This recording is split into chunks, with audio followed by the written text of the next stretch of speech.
네, 전해드린 것처럼 주가 조작과 통일교 금품 수수 등 혐의를 받는 김건희 씨에 대한 항소심 선고에서 재판부가 징역 4년을 선고했습니다. 네, 1심에서 무죄로 봤던 주가 조작 혐의와 관련돼 시세 조종에 가담했다며 공범 책임을 인정하고 유죄로 판단했는데요. 현장 취재기자 연결해 보겠습니다. 법조팀 박광렬, 임예진 기자 나와주시죠. 네, 서울고등법원입니다. 조금 전 김건희 씨의 도이치모터스 주가 조작 혐의, 또 통일교 금품 수수 혐의 등에 대한 법원의 두 번째 판단이 나왔습니다. 항소심 재판부는 말씀하신 대로 김건희 씨에게 징역 4년 그리고 벌금 5천만 원을 선고했습니다. 1심에서 징역 1년 8개월이 선고된 것에 비해서 늘어난 건데요. 재판부는 1심에서 무죄가 선고됐던 김 씨의 도이치모터스 주가 조작 혐의를 유죄로 판단했습니다. 김건희 씨가 시세 조종에 가담했다며 1심의 무죄 판단에 법리 오인이 있다고 본 겁니다. 김 씨가 또 도이치모터스 주식 18만 주 가운데 13만 주를 정해진 시점에 정해진 가격으로 매도한 건 시세 조종을 위한 통정 매매에 해당한다라고 지적을 하기도 했습니다. 그러면서 결론적으로 공동정범, 공범 책임은 인정된다는 게 재판부 판단이라고 설명했습니다. 재판부는 자본시장법 위반이 경제질서를 해치는 중대한 범죄 행위에 해당한다면서 김 씨가 거액의 자금을 제공하고 또 시세 조종에 가담했는데 죄책을 인정하지 않고 변명으로 일관한다고 지적했습니다. 다만 시장 질서에 심각한 교란이 발생했다고까지는 보기 어려운 측면이 있고 또 직접적으로 범행에 가담한 기간도 비교적 짧다라고 양형 이유를 설명했는데요. 또 김 씨의 통일교 금품 수수 의혹과 관련해서는 윤 전 대통령 당선인 신분에서 받은 1차 샤넬백 관련 1심의 무죄 판결을 뒤집고 유죄로 판단했습니다.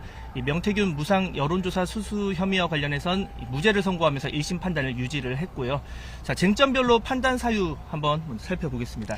네, 먼저 시세조종 행위 인정과 관련해 재판부는 김건희 씨가 투자업체 수익 40%를 지급하기로 한 점에 주목했습니다. 단순 상승이 아닌 인위적으로 만드는 주가 상승에 대한 대가 가능성을 배제할 수 없다고 본 겁니다. 또 오로지 도이치모터스 주식의 매매에만 사용하기로 하고 시세조종 세력에 계좌 및 20억 원의 자금을 제공한 점도 문제 삼았습니다. 시세조종 세력에 대한 인식이 없었고 오히려 피해를 입었다는 김 씨 측 주장은 역시 받아들여지지 않았습니다. 공소시효 관련 재판부 판단도 들어볼까요? 네, 이 부분도 주요 쟁점이었는데 앞서 1심 재판부는 이 세 차례의 주식 거래 행위를 별개의 행위로 보고 각각 공소시효를 계산했습니다. 하지만 이 항소심의 판단은 달랐습니다. 이 시세 조종 행위를 단일하고 계속된 거로 보고 이 하나의 자본시장법 위반죄가 성립한다고 판단을 한 겁니다. 그래서 범죄 행위 종류는 이 다른 공범들이 범행을 마친 이 최종 거래 완료 시기, 즉 2012년 12월 5일로 봐야 한다며 이 공소시효가 지나지 않았다고 설명했습니다. 자, 통일교 금품 수수 의혹과 관련해서도 1심 판단을 일부 뒤집었죠? 네, 그렇습니다. 윤 전 대통령이 대통령 당선인 시절 김 씨가 받은 첫 번째 샤넬백 관련 내용인데요. 앞서 1심 재판부는 당선인 신분의 금품 수수는 단순 인사치레로 봐야 한다고 판단했는데 항소심 재판부가 이를 뒤집었습니다. 처음으로 샤넬백이 교부된 2022년 4월은 대통령 취임식 한 달 전으로 대통령 당선 과정에서 기여한 통일교가 대선 지원에 대한 보상을 요구할 것이 예견된 상황이었다고 유죄 판단 이유를 설명했습니다. 통일교 측의 묵시적인 청탁 의사가 존재함을 김 씨가 알았던 거로 보인다며 막연한 기대감 속에서 시가 800만 원이 넘는 가방 교부 수수가 이뤄진 것으로 볼 수 없다고 지적했습니다.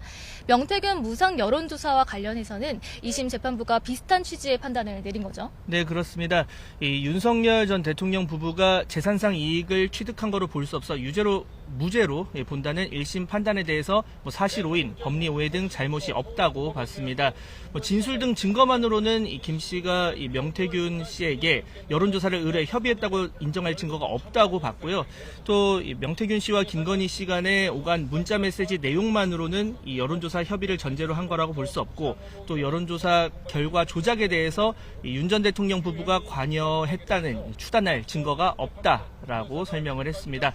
자, 오늘 항소심 생중계되기도 했는데요. 이 김건희 씨 측 분위기는 좀 어땠습니까? 네, 앞서 저희 YTN을 통해서 방송된 거 보셨을 텐데요. 김건희 씨는 먼저 구치소에서 호송차를 타고 법정으로 이동했습니다. 오늘 또 안경을 쓰고 하얀색 마스크로 얼굴을 가렸는데요. 이 고개를 숙인 채 별다른 미동 없이 선고 내용을 들었습니다. 다만 1심과 달리 주가 조작 등에 대한 유죄 취지 판결 내용이 나오면서 이 변호인 측과 쪽지 등을 주고받으며 소통하는 모습도 볼 수 있었습니다. 김 씨는 재판부의 징역 4년 선고에 고개를 아래로 본 채 별다른 미동 없이 반응했고 이후 법정을 빠져나갔습니다. 지금까지 서울고등법원에서 전해드렸습니다.